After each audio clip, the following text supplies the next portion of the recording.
스님, 수행자들은 자기 수행에 대해서 이야기할 때는 본인이 경험한 것에 대해서 이야기를 해야 된다고 주장을 하시는 분들이 있어요. 책에서 읽거나 어디서 들은 게 아니라 본인이 실제로 수행 체험을 통해서 그 경험한 것들을 이야기해야 그게 진짜다라고 의미한다고 저는 이해가 되는데, 이게 어떤 면에서는 맞는 이야기 같기도 한데 어떤 부분에서는 스님께서 이게 좀 위험할 수도 있다라고 얘기하신 적이 있잖아요. 그게 어떤 부분인가요? 보통 이제 수행하는 사람들이 뭐 자기 이야기를 해야 된다. 자기 이야기를 내놔라. 뭐 이런 식의 이제 특히 우리나라에서는 이제 그런 식의 문화가 좀 있는데요.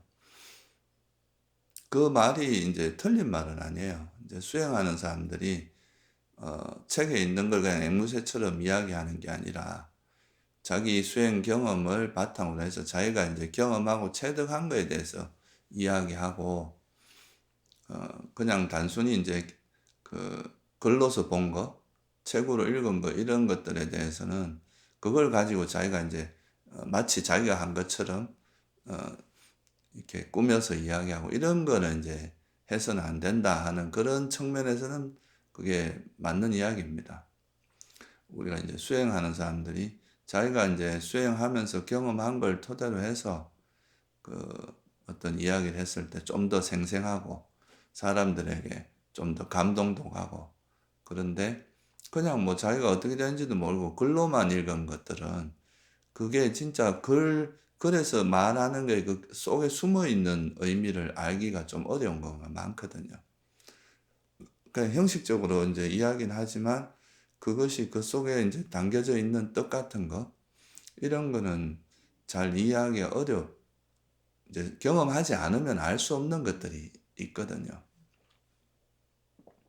그래서 이제 그런 차원에서는 이제 자기 경험을 바탕으로 해서 이야기해야 되고 이제 너무 자기 그 책에서 본 거라든가 그 글로서 본 거 이런 것만 이야기하는 거는 바람직하지 않다 하는 거는 되게 이제 옳은 이야기라고 할 수 있는데요. 근데 이제 이게 또 약간 좀 과하게 이제 이거를 해석을 하다 보면 그냥 뭐 어떻게 보면 부처님 가르침에 의지하지도 않고 그냥 자기 경험에만 의지해서 이야기하는 그렇게 이제 좀 과하게 가는 경우가 좀 있어요. 그러니까 이제 부처님이 이제 말씀하신 우리는 이제 또 불자니까 부처님이 말씀하신 그런 진리라는 게 있단 말이에요. 그런 진리에 그 맞게 수행을 하다가 그 수행 경험에서 이제 그 자기 나름대로 경험한 거를 좀 보태서 그런 걸 토대로 해서 이 진리를 좀 잘 이야기하고 이런 거는 아주 바람직한 일인데 그게 아니라 이제 자기 경험에만 의지해서 자기가 생각할 때 수행을 하면서 경험된 거 이것만이 이제 이것이 사실이고 이것이 옳고 이것만이 진리다 이런 식으로 이제 잘못 흘러가게 되면 그게 자기 경험에 의지해서 뭐 자기가 경험한 건 맞지만 이 경험이 과연 부처님이 말씀하신 그 수행의 바른 수행을 했을 때 나타나는 그 수준인지 아니면 또 수행의 전체 단계 중에서 어느 정도 수준에 있는지 이런 거를 잘 모를 수가 있고 그냥 단지 자기 경험에 의지해서 내가 볼 땐 이게 맞으니까 이게 불교다라고 함부로 이야기하는 경우가 꽤 있거든요. 그러면은 이제 그거는 어떻게 보면 자기 말 그대로 사견이지 그게 진짜 바른 부처님이 말씀하신 그 진리하고는 전혀 매치가 안 되는 경우가 많이 있어요. 자기 수준에서 이해하는 거죠. 뭔가 실제로 삼매력이나 이런 어떤 모종의 체험은 하셨는데 그거를 부처님께서 어느 정도 단계에 되면 요런 식의 경험을 하게 된다라든가 이제 불교 법으로서 해석을 해야 되는데 음. 그런 거를 안 하시고 경험한 걸 그냥 본인 약간 임의로 해석을 하실 위험이 그러니까 이제 있다는 건가요? 자기가 생각하는 자기 나름대로 가지고 있는 어떤 또 사고 체계가 있을 거 아니에요, 보통. 예. 수행하기 전에 이미 가지고 있는 견해라든가 이런 게 있단 말이에요. 그래서 이제 그 바탕에서 이제 자기 경험 그걸 바탕으로 해서 인제 자기 수행의 경험을 보태서 이야기를 하다 보면 그게 인제 불교하고 비슷하지만 전혀 불교가 아닌 모습으로 갈 수도 있거든요. 나중에 가다 보면은 그렇죠. 예. 그래서 뭐 예를 들어서 인제 수행을 해 보니까 내가 예를 들어서 본래 부처다. 이런 이제 이야기를 잘못 이해를 하면은 우리가 원래 인제 부처가 될 수 있는 가능성은 다 가지고 있지만 이제 현재 지금 사실 부처는 아닌 거거든요. 지금은 다 번뇌가 있고 탐욕도 있고 성냄도 있고 어리석음이 있는 경우는 이 탐욕과 지금 현재 있는 이 탐욕, 성냄, 어리석음이 소멸됐을 때 부처가 될 수 있죠. 근데 인제 뭐 이렇게 수행을 하다가 자기가 인제 뭐 나름대로 어 이런저런 경험을 해 보니까 '아 어느 순간에 그냥 내가 부처인 것 같다.' 이렇게 인제 이해를 할 수도 있잖아요. 지혜가 아주 많이 예예. 생겼거나 예. 그러셨을 때. 그러면 '아 내가 원래 부처다.' 이렇게 돼서 그러면 인제 이런 방식으로 이제 불교를 바라보게 되고 불교를 이해하게 될 수가 있거든요. 음. 그리고 또 인제 지식인들 사이에서는 또 이런 일도 있을 수 있는데 이제 세속에서 배운 뭐 과학적 지식이나 이런 것들이 많이 바탕이 되어 있으니까 이제 부처님께서 말씀하신 뭐 탐욕 때문에 괴롭고 성냄 때문에 괴롭고 이런 건 충분히 받아들일 수 있는데 근데 뭐 죽어서 다시 윤회를 한다 그러고 이러니까 '아 이거는 뭐 아닌 것 같다. 내가 볼 때 이거는 좀 별로 합리적이지도 않고 논리적으로 합당하지 않다. 과학이랑 안 맞으니까. 과학이랑 안 맞다.' 네. 이렇게 생각을 하면서 이제 이거를 부정하게 돼요. 그러니까 자기 경험상으로 탐욕이 없어지면 괴로움이 없어지고 이거는 인정을 하는데 과학에서도 하는 얘기니까. 근데 인제 그런 건 인정하지만 죽어서 다시 태어나고 이런 거에 대해서는 받아들이지 못하겠다. 이건 불교가 아니다. 이런 식으로 또 이야기할 수도 있거든요. 그러니까 인제 자기 나름대로 인제 수행 체험을 해서 인제 그런 수행 체험을 통해서 얻어진 나름대로의 통찰력 같은 게 있잖아요. 그러면 인제 그것이 내가 이거 얻은 통찰력이 과연 인제 부처님께서 말씀하신 거하고 일치하는지 이게 정말 내가 얻은 것과 부처님이 말씀하신 그것이 동일한 것인지 이런 걸 확인하는 작업을 해야 되거든요.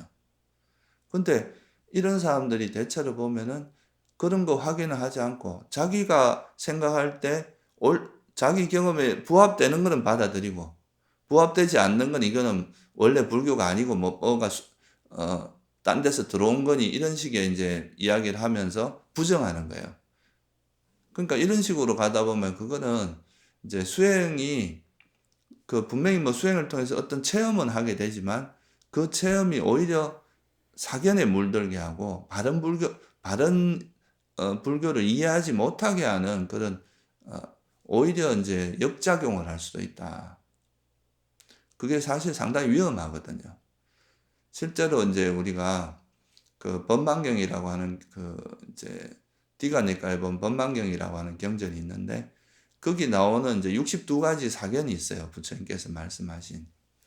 근데 그 62 가지 사견 중에서 대부분은 수행 체험을 통해서 얻어진 사견들이 많습니다. 자기가 경험을 해 보니까 '아 뭐 자아는 있다.' 예를 들면 이제 수행을 열심히 하다 보면 인제 님이 이렇게 환하게 밝아지는 현상이 빛이 마음이 밝아지는 현상이 나타나는데 이게 항상 24 시간 안 없어지고 있는 것 같거든요. 그러면 이게 바로 자아구나. 이게 나가 아니고 무엇이겠느냐. 이렇게 해서 이 환하게 밝아진 일종의 인제 밝은 이걸 우리가 인제 수행으로 지금 니미따라고 표현하는데 그 니미따라고 하는 거를 나 자아라고 이제 생각하는 이런 사견에 대한 이야기가 나오거든요, 거기 보면. 그러니까 이런 것들이 대부분 다 수행을 한 사람들이 가질 수 있는 사견들이에요. 그러니까 전생도 굉장히 많이 보시고 '아 나는 항상 존재했고.' 이런 식으로 사견도 그렇죠. 드시고. 그런 식의 이야기도 나오잖아요. 예예예. 그러니까 이거는 뭐냐 하면은 우리가 인제 수행을 많이 해서 인제 수행에 좋은 경험을 하고 이런 건 좋은데 이게 정말 진리하고 부합되는 경험인지 그거를 확인을 하고 검증하는 과정이 필요하거든요. 근데 이런 검증도 없이 그냥 자기가 생각해 보니까 '내가 경험하니까 이건 맞는 거야. 내가 경험해 보니까 이게 맞아.'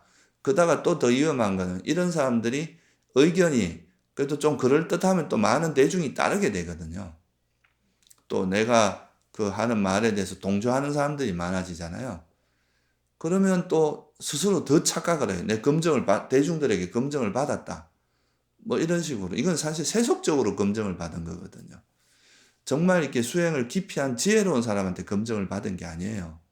그러니까 이제 이런 식으로 되다 보니까 이게 그다가 이제 그런 사견에다가 또 이 자만 같은 게 이제 같이 결합을 하면 이런 사람이 가지고 있는 견해는 깨기도 되게 힘들어요. 수행력도 예, 있으시고. 수행도 경험을 했기 때문에. 예. 그래서 우리가 이제 자기 소리를 하는 건 좋아요. 왜냐하면 자기가 경험한 거를 가지고 이야기하는 거는 바람직한데 그 자기가 경험한 것이 정말 부처님 가르침에 이렇게 어, 비교를 이게 뭐랄까 검증을 해서 내가 말한 이것이 부처님이 말한 진리와 일치하는지 내가 혹시 잘못된 길로 가고 있는 건 아닌지 이런 거를 우리가 검증할 수 있는 수단은 사실은 어, 부처님이 말씀하신 그 가르침이 중심이 될 수밖에 없거든요. 그걸 무시하면 우리가 어떻게 그걸 알 수 있겠어요? 물론 이제 정말 아란이 된 분이 이제 있다면 그분한테 그 검증을 받는 게 제일 좋겠죠. 그렇지만 그런 게 모든 사람이 누릴 수 있는 게 아니니까. 그래서 적어도 부처님의 핵심 가르침이라고 하는 그런 가르침에 이제 우리가 견주어서 내가 하는 것이 이게 진짜 바른 가르침인지, 바르게 경험을 한 건지, 이런 거를 검증하고 확인해서 이야기하는 거, 이게 되게 중요한데, 이런 과정이 없이, 그러니까 바른 견해를 바탕으로 해서 경험이 보태지면 이건 굉장히 좋은 케이스인데, 사견이 있는 상태에서 수행 경험이 보태지면 사견이 더 강해집니다. 그래서 이런 거는 굉장히 주의해야 돼. 그래서 주변에서 그런 이야기를 하는 경우가 있거든요. 아니, 수행하기 전에는 안 그랬는데 오히려 수행하고 나서 더 이상해졌다. 뭔가 이게 사람이 지혜로움이 오히려 없어지고 더 고집스러워지고 꽉 막혀 있다. 이런 이야기를 하는 경우가 있거든. 그거는 뭐냐 하면은 정말로 부처님께서 말씀하신 그런 바른 길을 가는 사람은 수행력이 깊어지면서 지혜도 깊어지기 때문에 세속적으로 봐도 누가 봐도 지혜롭게 느껴지는 그런 삶을 살 수밖에 없어요. 근데 이제 너무 자기 생각에 빠지고 자기만의 세계에 빠지고 자기만의 진리에 빠지고 이런 사람들은 옆에서 보면 되게 한심하거든요. 옆에서 보면 되게 말도 안 되는 소리를 하는데 자기는 그게 대단하다고 생각하는 그런 이제 문제가 생길 수가 있어요. 워낙 그 본인이 경험하신 거나 믿고 계신 게 확고하니까 말씀을 뭐 드리기도 되게 민망한 상황이라서 차마 말도 못 아니, 그런 하겠다고 경우는 하시잖아요. 보통 이제 말을 하면은 그거에 대해서 반발을 하죠. 예, 막 오히려 공격을 하고 예, 교린 문제 네가 뭘 하시고 잘 모르니까 예, 그런 소리를 예, 한다. 예, 예. 아직은 네가 뭐 불교에 대해서 제대로 모른다. 물론 그럴 수도 있습니다. 모를 수도 있는데 근데 중요한 거는 그게 모를 수도 있지만 그게 객관적으로 그냥 수행이라는 게 이제 어떻게 보면 굉장히 주관적인 경험인 경우가 많은데 그거를 객관화해서 뭐가 옳은지 그른지 확인할 수 있는 방법은 그래도 수많은 지혜로운 사람한테 검증받은 부처님 가르침을 통해서 검증할 수밖에 없거든. 아니면은 정말 눈 밝은 선지식을 찾거나. 근데 그런 과정 없이 그냥 자기가 경험했으니까 옳다. 이거는 말이 안 되는 거죠. 또 자기 경험을 너무 과도하게 믿다 보면은 이 경험에 확신이 드니까 이거하고 만약에 부처님 가르침이 다르면 이 부처님 가르침이 이게 좀 잘못 전해진 거다. 뭐 이거는 좀 원래 불교가 아닐 거다. 이런 식으로까지 가는 거죠. 그러니까 그런 거는 굉장히 위험하거든요.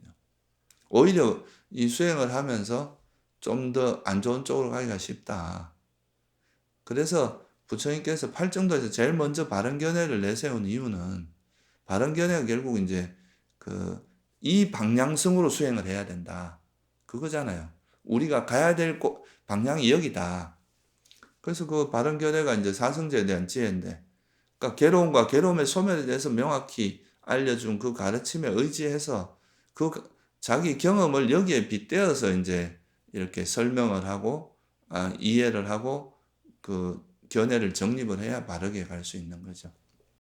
그러면은 그 바른견의 정립을 하기 위해서 경전을 중심으로 부처님이 무엇을 말씀하셨는지를 우선 철저하게 공부를 하고 그러면서 최소한 그러니까 큰 틀에서 바른 견해가 뭔지 그게 결국은 사성제니까요. 사성제에 대한 지혜니까 그걸 너무 막 이론적으로 많이 알으라는 이야기는 아니지만 그래도 이 부처님께서 말씀하신 이 사성제의 의미가 뭔지 정도는 알고 수행을 해야 그래도 적어도 억기를 가진 않는다 이거예요. 그리고 이제 수행을 해 나가면서 이제 이 사성제에 대한 이해가 점점 깊어지거든요. 자기 나름대로 더 섬세해지고. 근데 이제 자기만의 견해를 가지고 자기 경험에만 의지하고 가는 사람들은 대체로 이게 가다 보면은 초기에는 잘 모르는데 가면 갈수록 엉뚱한 길로 가는 경우가 많습니다. 되게 주의해야 돼요. 자기 소리를 하는 거는 법에 맞는 자기 소리를 해야 되는 거죠. 법답지 않은 자기 소리 하는 거는 오히려 굉장히 위험한 겁니다. 감사합니다, 스님.